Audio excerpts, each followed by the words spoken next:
प्रेम से बोलिए प्रिय भक्तगणों, बजरंग बली की जय। श्रोताओं, आज ज्येष्ठ मास का मंगलवार है। मंगलवार भगवान हनुमान जी को समर्पित होता है।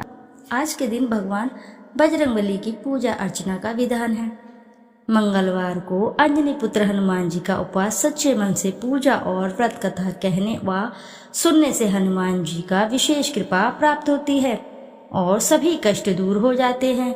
हनुमान जी का व्रत रखने वाले को हर मंगलवार को इस कथा का अवश्य ही रसपान करना चाहिए।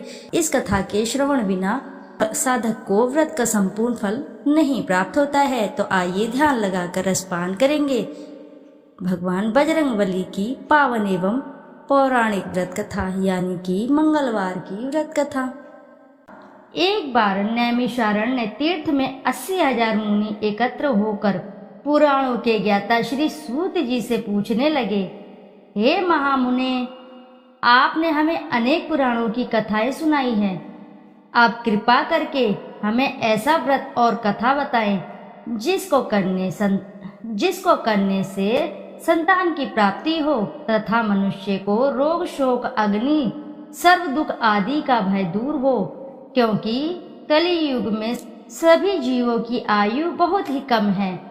फिर इस पर उन्हें रोग चिंता के कष्ट लगे रहेंगे, तो फिर वह श्री हरि के चरणों में अपना ध्यान कैसे लगा सकेंगे। श्री सूत जी बोले, हे मुनियों, आपने लोक कल्याण के लिए बहुत ही उत्तम बात पूछी है। एक बार युधिष्ठिर ने भगवान श्री कृष्ण से लोक कल्याण के लिए यही प्रश्न किया था।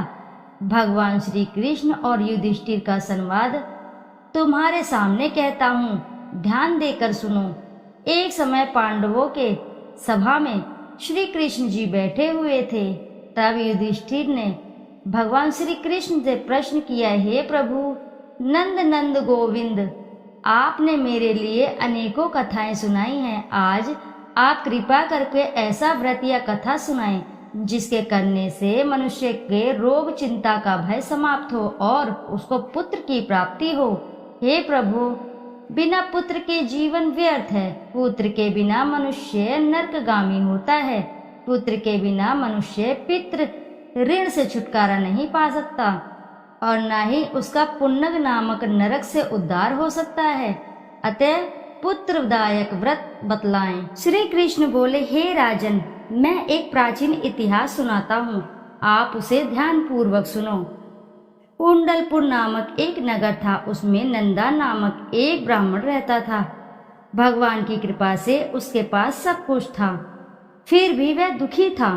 इसका कारण यह था कि ब्राह्मण की स्त्री सुनंदा के कोई भी संतान न थी। सुनंदा पतिव्रता थी, भक्ति पूर्वक श्री हनुमान जी की आराधना करती थी। मंगलवार के दिन व्रत करके अंत में भोजन बनाकर हनुमान जी को भोग लगाने के बाद स्वयं भोजन करती थी। एक बार मंगलवार के दिन ब्राह्मणी गृह कार्य की अधिकता के कारण हनुमान जी को भोग न लगा सकी, तो इस पर उसे बहुत दुख हुआ। उसने कुछ भी नहीं खाया और अपने मन में प्रण किया कि अब तो अगले मंगलवार को ही हनुमान जी का भोग लगाकर अन्न जल ग्रहण करूंगी। ब्राह्मणी सुनंदा प्रतिदिन भोजन बनाती, श्रद्धा पूर्वक पति को खिलाती, परंतु स्वयं भोजन नहीं करती और मन ही मन में श्री हनुमान जी की आराधना करती थी। इस प्रकार 6 दिन गुजर गए और ब्राह्मणी सुनंदा अपने निश्चय के अनुसार भूखी प्यासी निराहार रही। अगले मंगलवार को ब्राह्मणी सुनंदा प्रातःकाल ही बेहोश होकर गिर पड़ी। ब्राह्मणी सुनंदा की इस असीम भक्ति के प्रभाव से श्री हनुमान जी बहुत ही प्रसन्न हुए और प्रकट होकर बोले, सुनंदा, मैं तेरी भक्ति से बहुत ही प्रसन्न हूँ, तू उठ और वर मांग।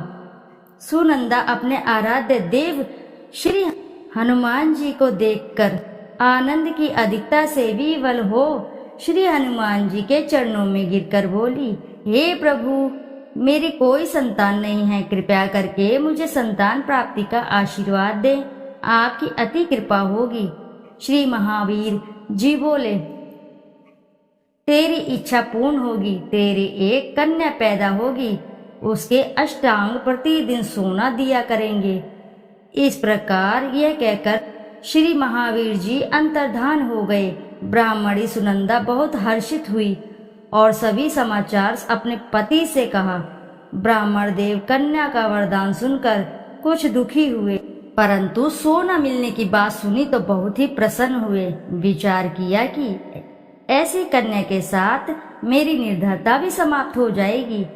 श्री हनुमान जी की कृपा से वह ब्राह्मणी गर्भवती हुई और 10वें महीने में उसे बहुत ही सुंदर पुत्री की प्राप्ति हुई। यह बच्ची अपने पिता के घर में ठीक उसी तरह से बढ़ने लगी जिस प्रकार शुक्ल पक्ष का चंद्रमा बढ़ता है। 10वें दिन ब्राह्मण ने उस बालिका का नामकरण संस्कार कराया। उसके कुल पुरोहित ने उस बालिका का नाम रत्नावली रखा, क्योंकि यह कन्या सोना प्रदान किया करती थी। इस कन्या ने पूर्व जन्म में बड़े ही विधान से मंगल देव का व्रत किया था। रत्नावली का अष्टांग बहुत सा सोना देता था। उस सोने से नंदा ब्राह्मण बहुत ही धनवान हो गए। अब ब्राह्मणी भी बहुत अभिमान करने लगी थी। समय बीतता रहा। अब रत्नावली 10 वर्ष की हो चुकी थी। एक दिन जब नंदा ब्राह्मण प्रसन्नचित्त था, तब सुनंदा ने अपने पति से कहा, मेरी पुत्री रत्नावली विवाह के योग्य हो गई है, अतः आप सुंदर सा कोई योग्य वर देकर इसका विवाह कर दें। यह सुन ब्राह्मण बोला, अभी तो रत्नावली बहुत छोटी है। तो ब्राह्मणी बोली, शास्त्रों की आज्ञा है कि कन्या 8वें वर्ष में, गौरी 9 वर्ष में और रोहिणी 10वें वर्ष में कन्या के इसके पश्चात रजस्वला हो जाती है। गौरी के दान से पाताल लोक की प्राप्ति होती है, रोहिणी के दान से वैकुंठ लोक की प्राप्ति होती है, कन्या के दान से इंद्रलोक में सुखों की प्राप्ति होती है। अगर हे पतिदेव रजस्वला का दान किया जाता है तो घोर नरक की प्राप्ति होती है। इस पर ब्राह्मण बोला, अभी तो रत्नावली मात्र 10 ही वर्ष की है और मैंने तो 16-16 साल की कन्याओं के विवाह कराए हैं, अभी जल्दी ही क्या है।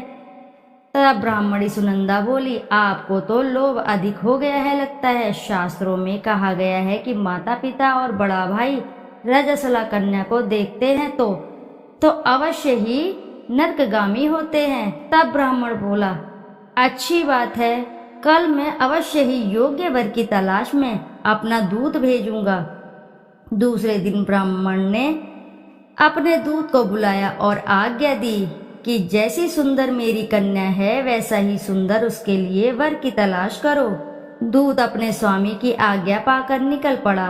पंपई नगर में उसने एक सुंदर लड़के को देखा। वह बालक एक ब्राह्मण परिवार का बहुत ही गुणवान पुत्र था।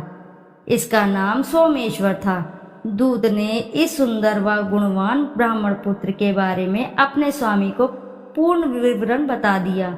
ब्राह्मण नंदा को भी सोमेश्वर अच्छा लगा और फिर शुभ मुहूर्त में विधि पूर्वक कन्यादान करके ब्राह्मण ब्राह्मणी संतुष्ट हुए। परंतु ब्राह्मण के मन में तो लोभ समाया हुआ था। उसने कन्यादान तो कर दिया था, पर वह बहुत ही खिन्न भी था। उसने विचार किया कि रत्नावली तो अब चली जाएगी और मुझे इससे जो सोना मिलता था वह भी अब नहीं मिलेगा। मेरे पास जो धन था कुछ तो इसके विवाह में खर्च हो गया और कुछ शेष बचा है, वह भी कुछ दिनों के पश्चात समाप्त हो जाएगा। मैंने तो इसका विवाह करके बहुत बड़ी भूल कर दी है। अब कोई ऐसा उपाय है कि रत्नावली मेरे घर में ही बनी रहे, अपने ससुराल बिल्कुल न जाए।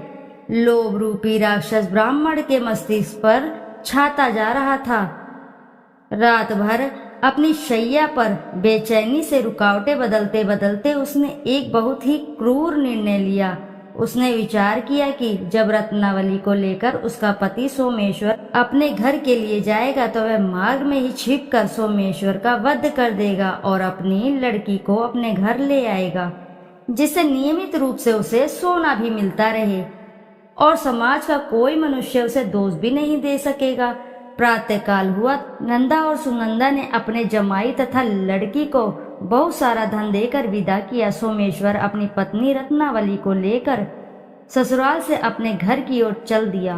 ब्राह्मण नंदा महालोभ में वशीभूत हो वह अपनी मति खो चुका था। पाप पुण्य को उसे विचार बिल्कुल भी नहीं आ रहा था।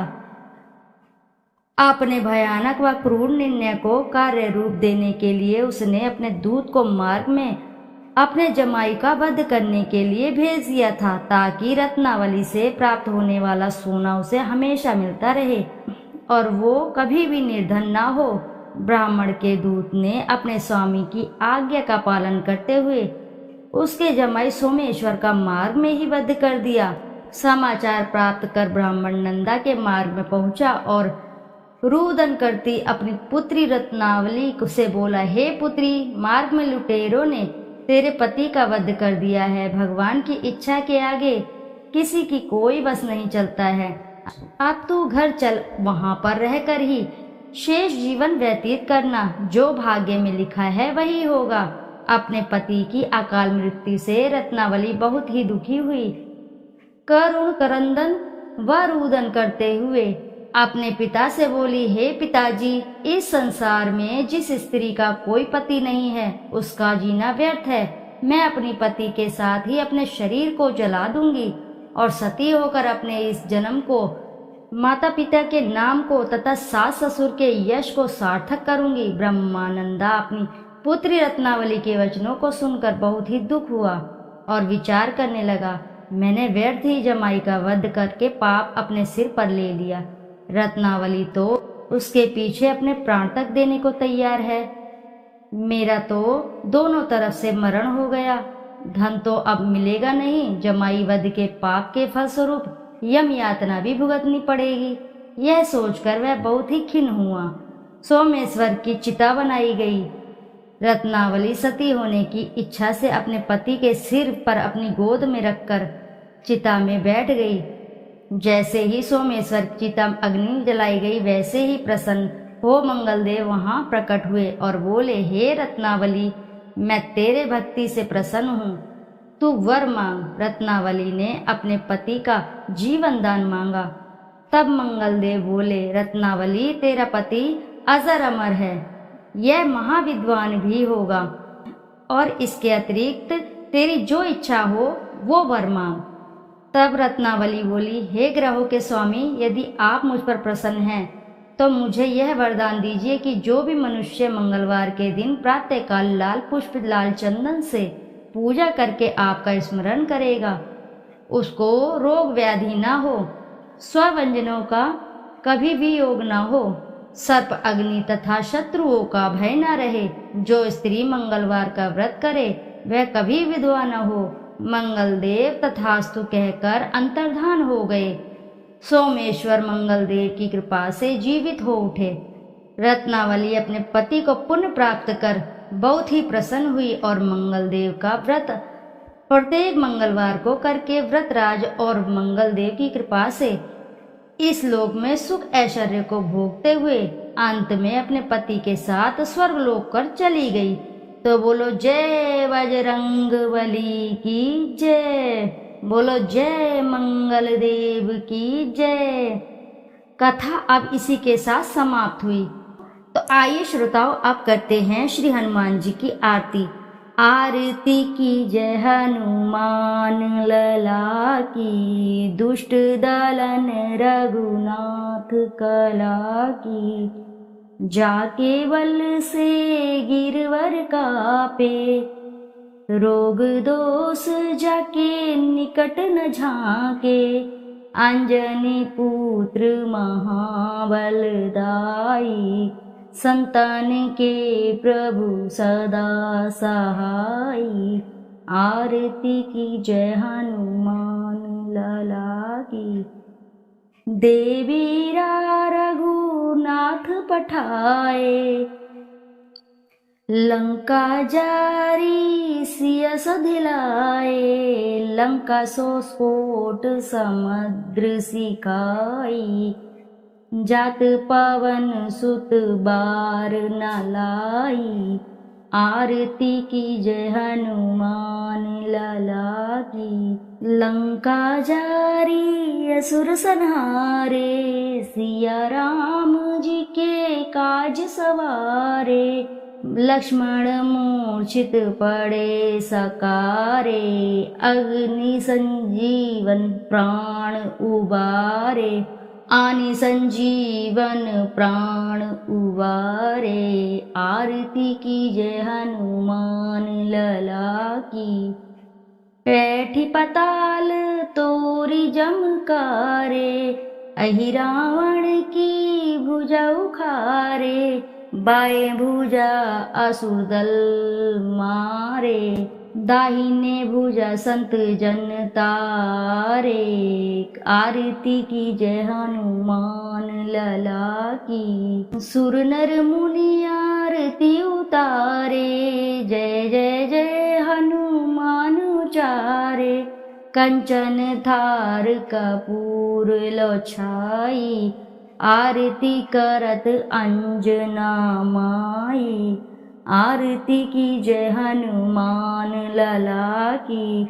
जो हनुमान जी की आरती गावे, वसी बैकुंठ परम पद पावे।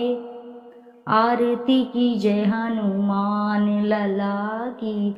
दुष्ट दलन रघुनाथ कला की, बोलो जय बजरंगबली की जय। पावन पुत्र हनुमान जी की जय। श्रोताओं, यदि आपको कथा अगर अच्छी लगी है तो वीडियो जरूर लाइक करें और साथ ही चैनल को सब्सक्राइब करें और एक बार अपनी सच्ची श्रद्धा से कमेंट बॉक्स में जरूर लिख दें जय बजरंगबली की जय। फिर मिलते हैं आपसे ऐसे ही किसी नई कथा कहानी में। जब तक के लिए नमस्कार।